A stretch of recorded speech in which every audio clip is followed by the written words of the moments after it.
Today I'm going to talk about crate training.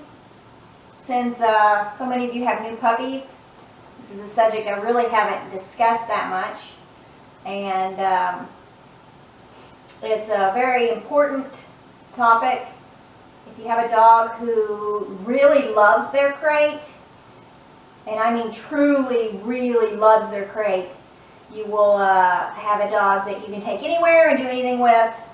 And it just makes life so much easier if you've got visitors and the dog needs to take a time out, or Thanksgiving dinner when you don't want them right underfoot and you have a bunch of people around.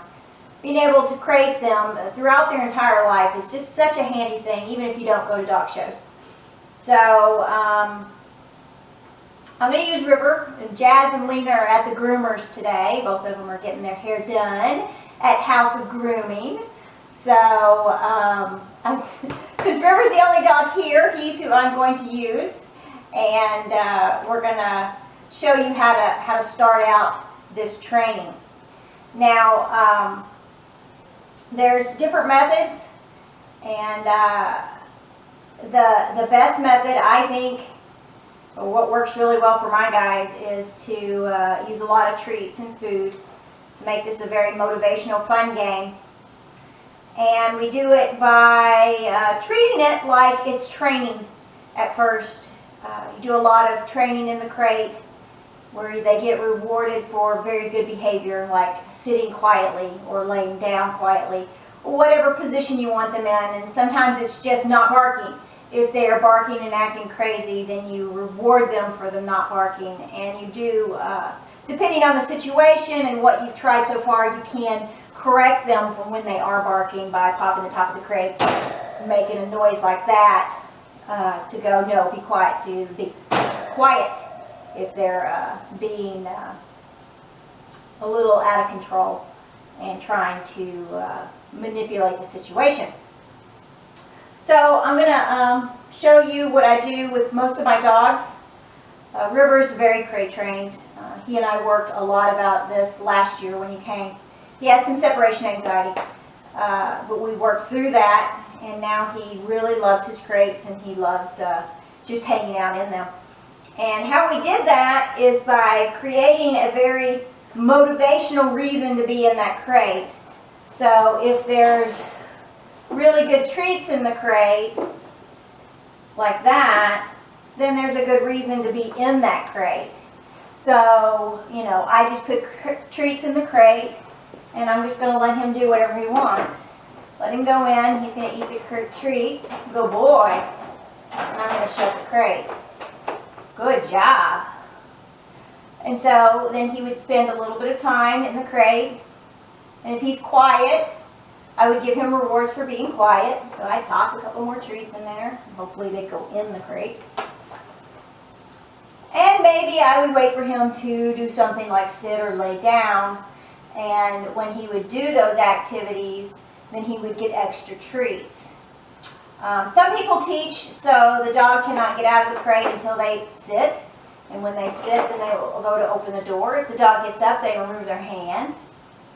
And so you can teach the dog to do a behavior that, especially dogs who are bolty. I haven't really worked it with River because he's such a calm dog. So this will be a good example. Let's see if we can teach him to sit and stay seated while he's in the crate while I go to open it. He may not really want out of the crate. Look, he's still looking for more treats. So let's see what he does. Let's see if we can get him to either sit or lay down, and then I'll give him treats for that. And then I'll see if I can open the door while he is in that position.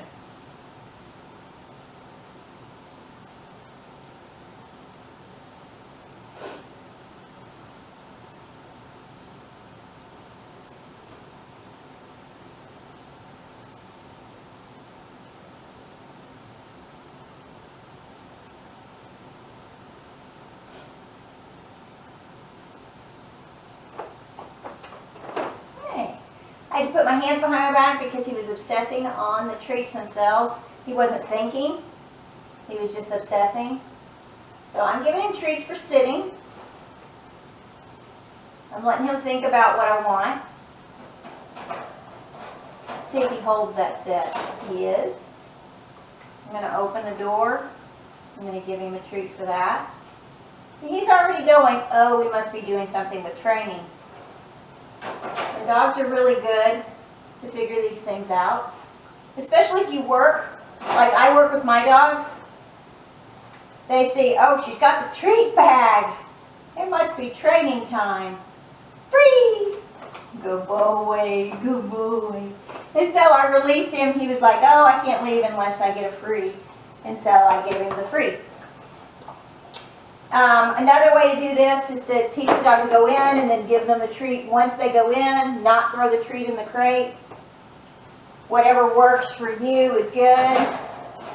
Then shut the door again and wait for the behavior you want.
Good.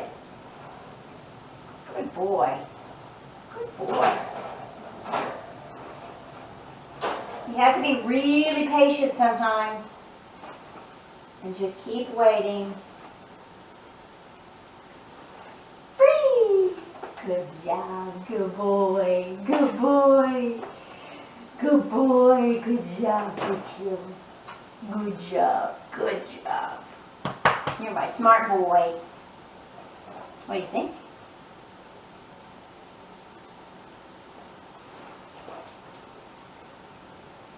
That's right.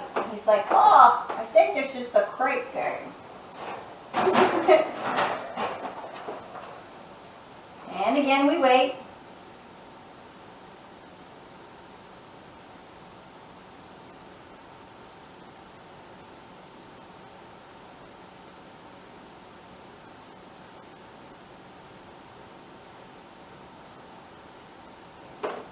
He's getting it faster. You see that? Oh. I see what she wants. I see. Whee! Good job. Good boy. You're so smart. Yes, you are. You're my smart boy. No treats for being out of the crate. Treats for going in the crate. Good. Good. Good boy.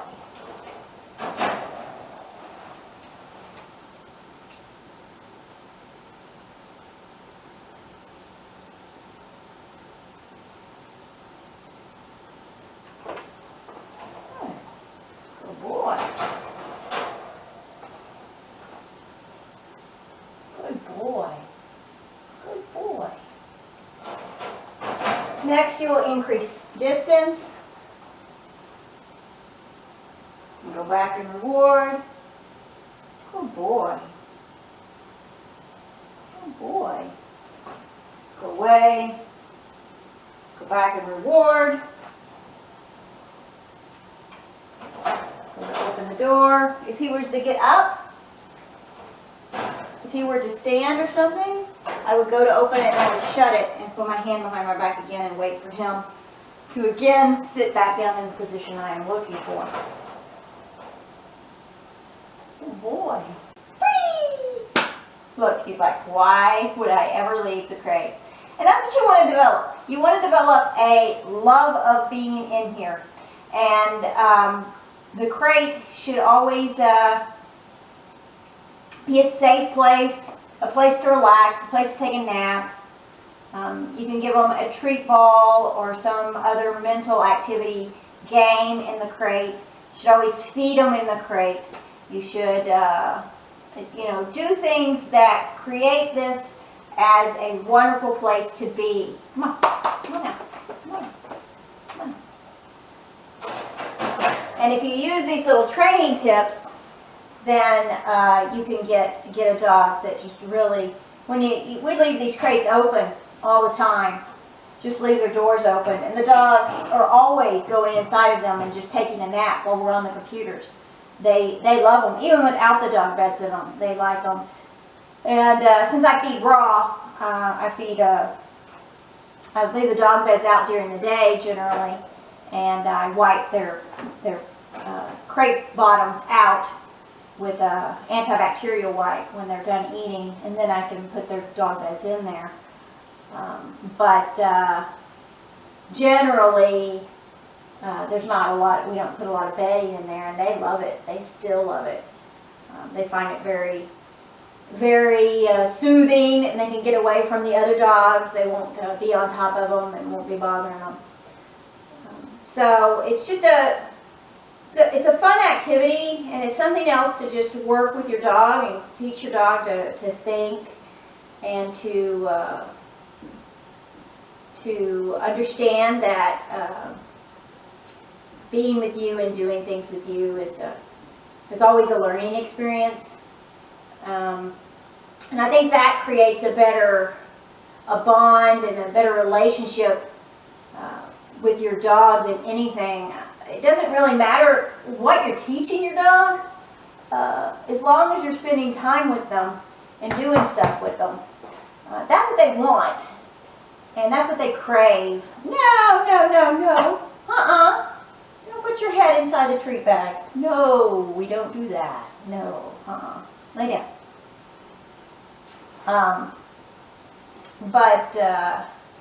The more time you spend with your dog, even doing just little things, refreshing things they've already learned, they just love it. They're a lot like kids. They just want your time. They want your time and your attention. And if you give them some treats or some petting or some massage time while you're doing it, then even better. They just love it.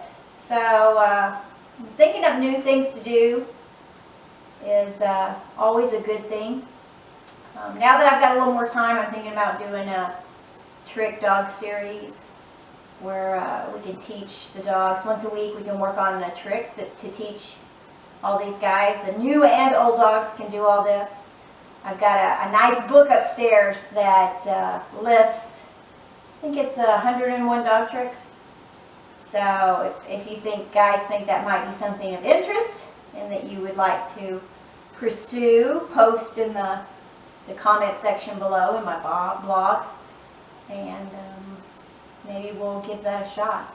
Some of those tricks I've never taught, so it would be interesting to see how these guys react to that. And Lena doesn't know hardly anything. I haven't been training her as much as I should, and she's very eager and a very soft dog, so you can see different training, how I'm going to have to work with her. I'm going to have to watch my body position. I have to be very careful with my eye contact with Lena, and I can't be leaning over her. It's a different experience for me because I tend to go for dogs that are more in your face and pushy.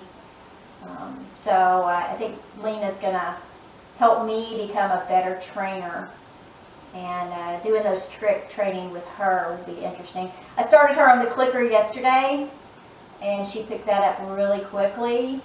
I mean, within like 3 clicks, she had it. Oh, click means I get food. She's very food motivated, so that helps a lot. So, all right.